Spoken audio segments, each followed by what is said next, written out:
জীবনের রং ক্ষণে ক্ষণে বদলায়, আর এই বদলানোটাই হচ্ছে জীবনের মূল ধর্ম। তো হ্যালো ভিউয়ার্স, আসসালামু আলাইকুম। আমি নীলা আপনাদের সবাইকে ওয়েলকাম করছি নতুন আরেকটা ব্লগ ভিডিওতে। আজকের ব্লগ ভিডিওটাও একই রকম, প্রতিদিনের মতো কিছু কথা, কিছু গল্প আপনাদের সাথে শেয়ার করব। কথাগুলো যদি ভালো লাগে শেষ পর্যন্ত সাথে থাকবেন। তো আজকে যেটা বলছিলাম, জীবনের রং ক্ষণে ক্ষণে বদলায়, প্রতি মুহূর্তে বদলায়। কারোর বা হয়তো মাসে বদলায়, কারোরটা 6 মাসে বদলায়, কারোরটা বছরে বদলায়, বা কারোরটা কয়েক বছর পরেই বদলায়। বদলাবেই, এটাই হচ্ছে জীবনের নিয়ম। তাই বদলে যাওয়াটাকে আপনি অস্বাভাবিকভাবে নিলে নিজে আরও বেশি কষ্ট পাবেন। আমি যেরকম বদলাচ্ছি, আপনিও এরকম সময়ের সাথে বদলাবেন, এটাই স্বাভাবিক। আমি যখন ছোট ছিলাম তখন একরকম ধারণা, চিন্তাভাবনা ছিল। যখন আমি কৈশোরে ছিলাম তখন আমার চিন্তা চেতনা, ধ্যান ধারণা অন্যরকম ছিল।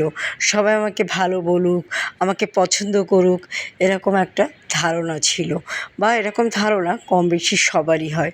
তারপরে মানুষ যখন একটা নির্দিষ্ট বয়সসীমা পার হয়, তখন আর তাকে কে ভালো বলল বা খারাপ বলল সেটার ঊর্ধ্বে যে সে নিজে কতটা ভালো আছে, এটাই মানুষ তখন বেশি গুরুত্ব দেয়। নিজের ভালো থাকাটাকে, নিজেকে ভালো রাখাটাকে বেশি গুরুত্ব দেয়। কেননা এই রূপ বদলে, বিশেষ করে মহিলাদের ক্ষেত্রে বা মেয়েদের ক্ষেত্রে, এটা অনেক বড় একটা চ্যালেঞ্জের বিষয়। মেয়েরা খুব তাড়াতাড়ি বড় হয়, খুব তাড়াতাড়ি বয়স হয়, খুব তাড়াতাড়ি বৃদ্ধ হয়ে যায়।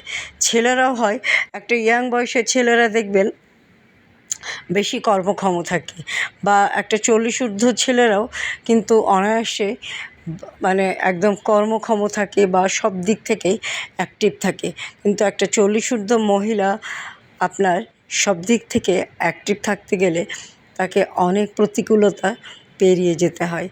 তাই এই রং বদলগুলো অনেক সময় মহিলাদের মেনে নিতে কষ্ট হয়, বা শারীরিক কষ্ট হয়, কখনো মানসিক কষ্ট হয়, কখনো সব কিছু ব্যালেন্স করতে যেয়ে নিজের ব্যালেন্সটাই নষ্ট হয়ে যায়। আর এ সময়ই আমাদের অনেক রকম রং বদল হয়। সত্যি কথা বলতে কি, মানুষের মধ্যবয়সের স্বপ্নটা থাকে একরকম, মধ্যবয়স পার হওয়ার পরে তখন মানুষ যেন অভিজ্ঞতায় পরিপূর্ণ হয়ে যায়। আর তখন মানুষের বাইরের চাকচিক্য এগুলো যেন কোনো কিছুই আর টানে না। ভালো লাগে ভিতরের আলোটাকে প্রস্ফুটিত করতে, ভালো লাগে নিজের মতো করে থাকতে, ভালো লাগে এই জীবনের দুঃখ কষ্টগুলোকে একপাশে রেখে স্বাভাবিকভাবে জীবনযাপন করতে।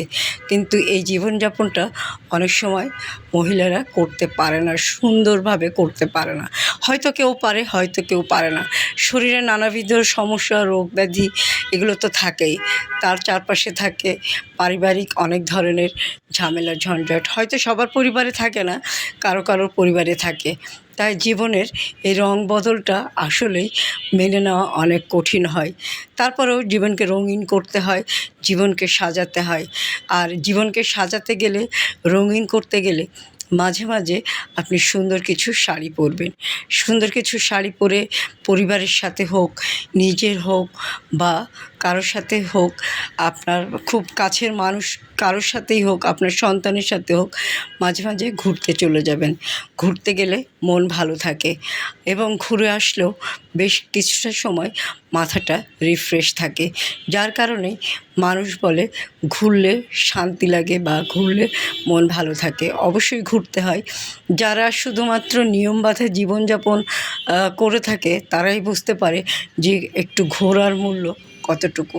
তো যাই হোক, অনেক কথাই বললাম। বলতে বলতে সুন্দর কিছু শাড়িও কিন্তু আপনাদের দেখাচ্ছি। আজকে অন্য কোনো ভিডিও দেখাচ্ছি না, আজকে জাস্ট শুধু শাড়ির ভিডিওগুলো দেখাচ্ছি। সাদা কালোতেও জীবন সুন্দর হয়। সাদা কালো মানেই যে জীবন রঙিন থাকবে না, বা রঙিনের ছাপ মুছে যাবে, এটা না। সাদা কালোতেও জীবন সুন্দর, রঙিন তো রঙিনেও জীবন সুন্দর।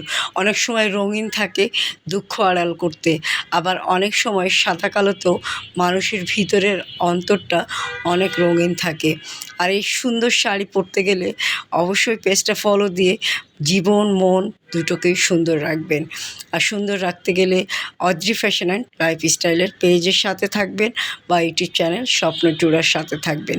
তো আজকে ভিডিওটা এমনিতেই অনেক বড় হয়ে গেছে। আমি কথা বলতে গেলে আসলে অনেক কথাই বলতে পারি, কিন্তু আজকে আর কথা বাড়াবো না। আপনারা ভালো থাকবেন, সুস্থ থাকবেন, সুস্থ সুন্দর থেকে সুন্দর একটা শাড়ি পরবেন। আজকে এই পর্যন্ত। আল্লাহ হাফেজ। আসসালামু আলাইকুম।